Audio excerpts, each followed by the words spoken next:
This week we're going to be covering Chapter 7 for how to create and use jQuery plugins.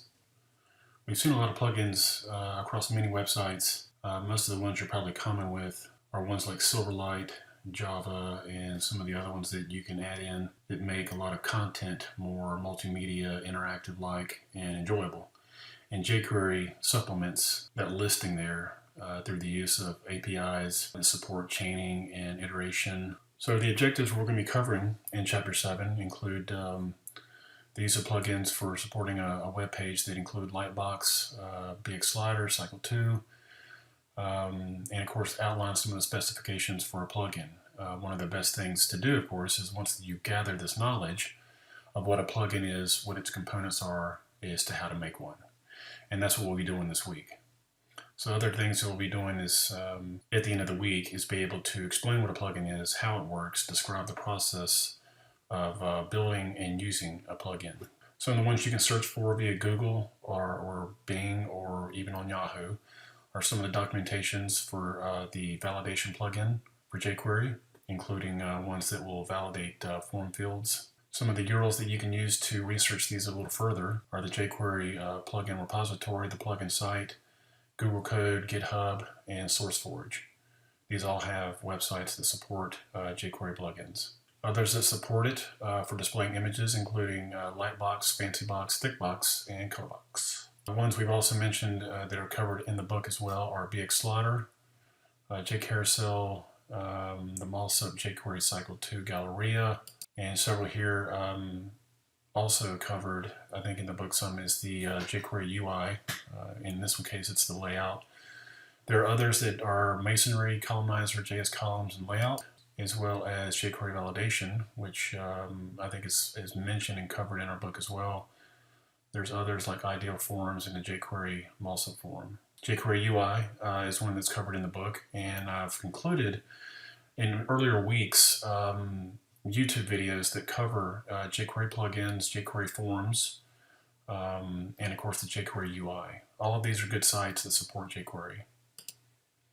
Now we know that websites that are using plugins through either IE, Firefox, Edge, Chrome, and Safari, maybe even Opera, on a laptop or a PC work generally with a lot of the same technologies that we've discussed. But the plugin for a mobile phone, a mobile browser, either on Android or iOS from Apple, requires some notable differences that can be researched and outlined. Some of the basic steps for using a plugin is understanding documentation, the components, and what the capabilities and purpose of it are. You'll need to get the URLs for it, understand and use the head element of the HTML page that's going to be using that plugin, include any CSS files that are there. There are going to be some source files that I include in this course for this week and either previous and or future weeks that will include a lot of HTML, JavaScript, jQuery, and CSS code that'll be specific and outlined on a per chapter basis. So for this one on the plugin, it'll be Chapter 7. And of course, having that source code allows you to use the current HTML and CSS code so that you can then modify it after creating your own plugin. And once you've modified it, you can test your plugin and maybe even enhance it further. Cautions and things to be aware of is make sure that the script element is included. Notable that some plugins won't work with jQuery, so it's not universal that that all of them will actually work with jQuery. So you want to make sure that you have the documentation for the specific one that you're researching and perhaps changing or building to make sure it is compatible. Some of the script elements for the jQuery library that relate to the BX Slider plugin can be noted here in the highlighted form. The HTML used for the BX Slider plugin is noted here, also highlighted in yellow. And a jQuery part for the BX Slider plugin is noted here. A Lightbox plugin, as you can see here, to support this, we have the following code. That URL, and then of course the script and link elements you see they're highlighted, noting that it's including the CSS style sheet. The HTML that supports that similar Lightbox plugin is here. the BX Slaughter plugin for a carousel, including the front and left, and then following the link and script elements for that plugin.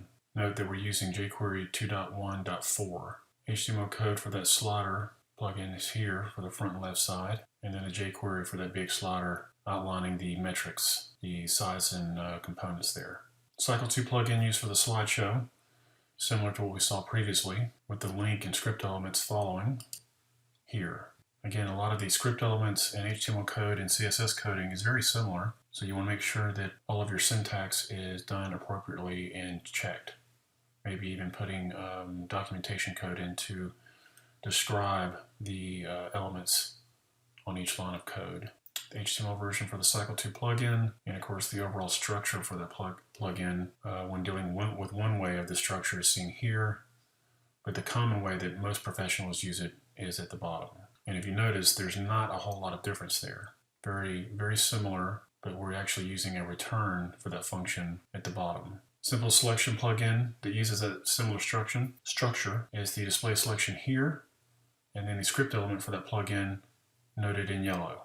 The naming conventions for plugin files are generally seen as here is always starting with jQuery, followed by a dot, and then the actual name of the plugin, followed by JS. Remember that noting that jQuery is part of JavaScript is going to end with .js. Some of the API standards for plugins include the implicit iteration, preserving chaining for returning a selected object, the definitions that end generally with a semicolon, as well as noting that plugin options should provide reasonable defaults and always should be well documented. An example of a menu with a highlight menu plugin, something that we commonly see on many websites that we traverse using the left nav or top or even maybe right side navigation area, similar to a mouse over that has a highlighting. The coding is as follows. HTML here, which is the href, noting each of those files that you're going to. Then the highlight portion here, actually highlighted, includes the CSS parameters here. And of course noting that the name for this plugin is highlight, jQuery.highlight.js. Script element is noted here, also again in yellow, and some of the more CSS parameters for color and size and width. And you can use here some of the changes in background color once something is actually being highlighted or clicked on. You'll notice that the color does change from a link or something that you've actually selected and used before, and you come back to it, it's no longer blue, it's actually a different color. And of course jQuery sets two options for the highlight, noted here at the number vector menu. A page layout that uses two different plugins, making it more versatile perhaps, with also greater options, is seen here. And again, remember the first one we saw included just the home, about us solutions with the mouse over highlight, and then support and contact us. This one has two plugins. We're doing the Cycle 2, which is listed in the middle, and then we're using the highlight one as well. HTML code that uses both that Cycle 2 plugin as well as the highlight menu plugin is seen here. Again, a lot of the coding, the actual syntax between these, is fairly similar. Whether it's one plugin or two plugins, you just have to make sure that you're including the right images, source information, having the right width and height for each of your JPEGs, and outline the class accurately. And of course the same with the actual menu listing the contact us, home, about us solutions, and support all denoted by href. For the jQuery with the highlight menu, we've seen this one, and the 7.1, which is actually listed in your book as the modify the carousel application. We set options on the slider plugin. I create a rollover plugin, which is converting the existing jQuery code to a plugin. And some of the basics near the end of Chapter 7 go over some of the summarization as well as the FAQs for creating a basic plugin. And you can see what we have here. Remember that some of the source code for each of these chapters will be included for stuff that relates to the assignment or exercises that are listed in your book.